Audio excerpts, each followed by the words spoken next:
مسجد کے امام صاحب ہر جمعے کو نماز سے فارغ ہونے کے بعد مسجد کے امام اور ان کا 11 سالہ بیٹا گلیوں میں نکل پڑتے اور لوگوں کے درمیان طریق نامی کتابچہ تقسیم کرتے پھرتے۔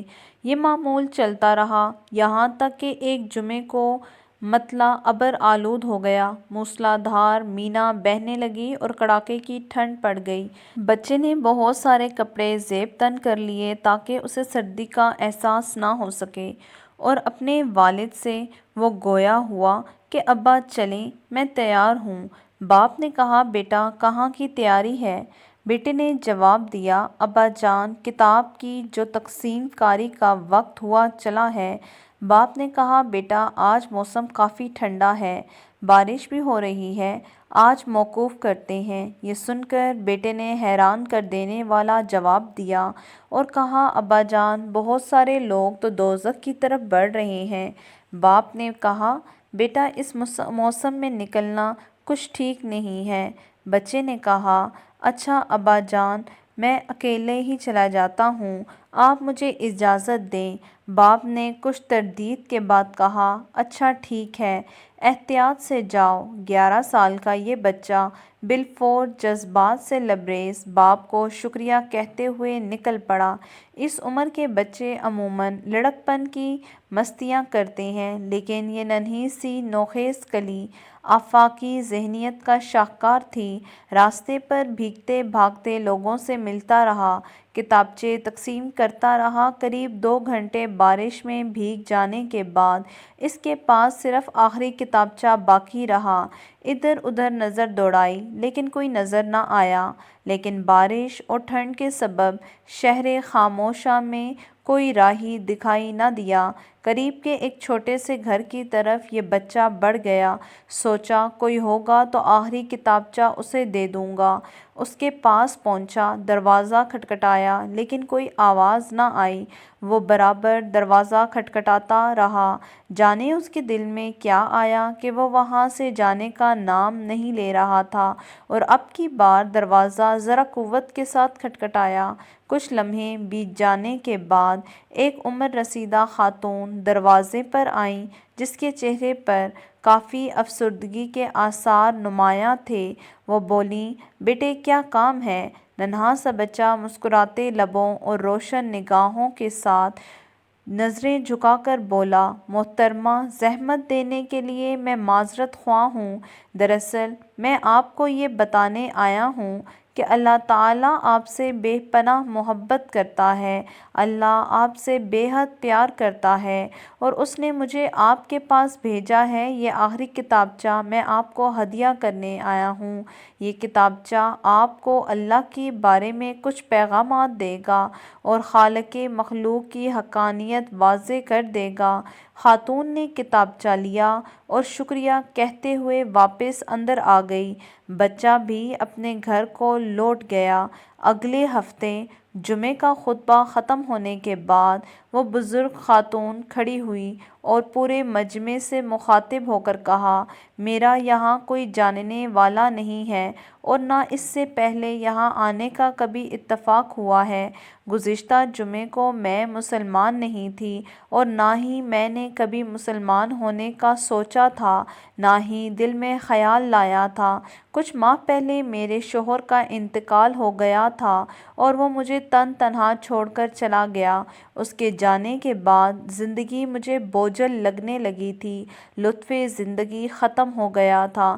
گزشتہ جمعہ جب زوروں کی بارش ہو رہی تھی تو میں نے ارادہ کر لیا تھا کہ میں خودکشی کر کے غم زندگی سے چھٹکارا پا لوں گی، کیونکہ میں چین نہیں پا رہی تھی، مجھے جینے کی کوئی وجہ نظر نہیں آ رہی تھی۔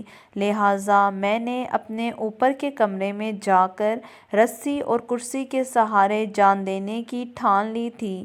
بس شاید کچھ لمحات کی دیر ہی تھی کہ یہ جسد خاکی کب سے پرواز کر جاتا، کب سے اس دنیائے فانی سے چلا جاتا کہ یکا یک میں نے دروازے کی کھڑکھڑاہٹ سنی۔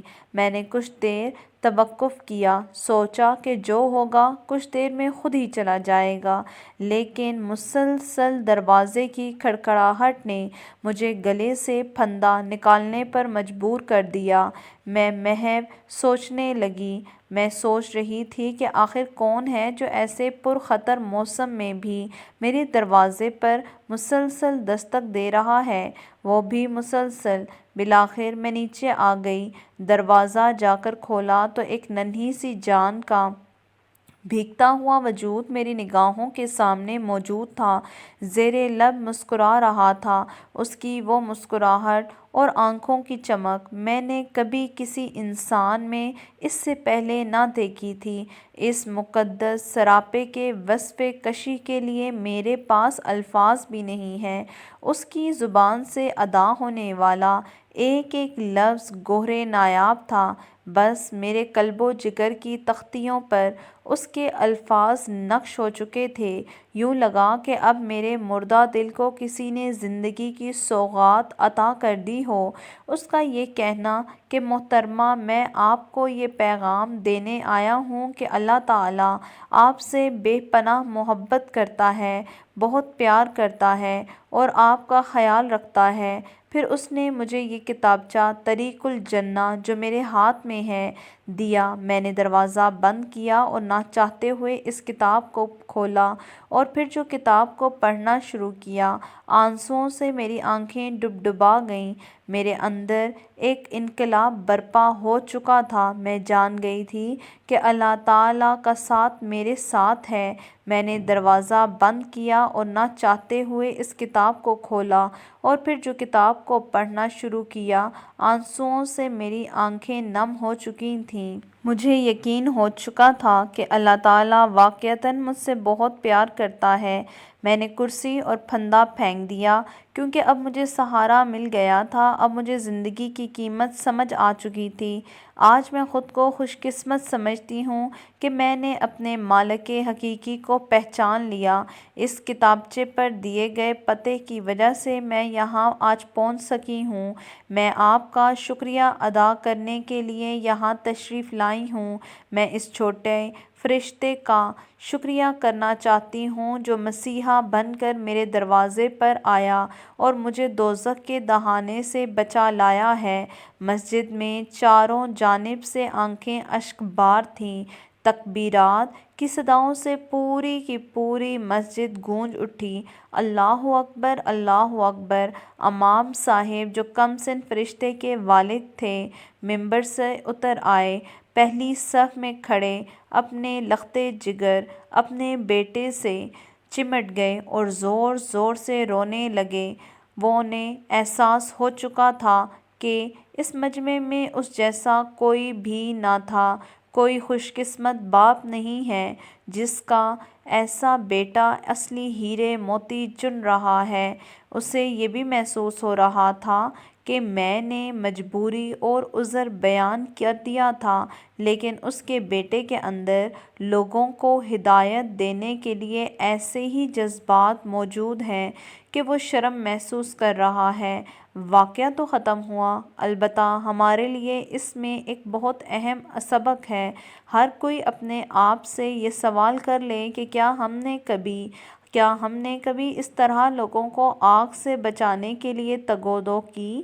کیا کبھی ایسی کوشش کی؟ کیا ہمارے سینے میں وہ درد، وہ کسک موجود ہے جو ہمارے پیارے نبی کریم صلی اللہ علیہ وآلہ وسلم کے دل میں لوگوں کے لیے تھی، یا پھر جو اس ننھے بچے کے دل میں تھی؟ کیوں نہ ہم عہد کر لیں کہ جہاں جیسے بھی موقع ملے اپنے محدود وسائل کو بروئے کار لا کر دعوت الہی کے فریضے کے ساتھ جڑ جائیں۔ اللہ ہم سب کو توفیق عطا فرمائے۔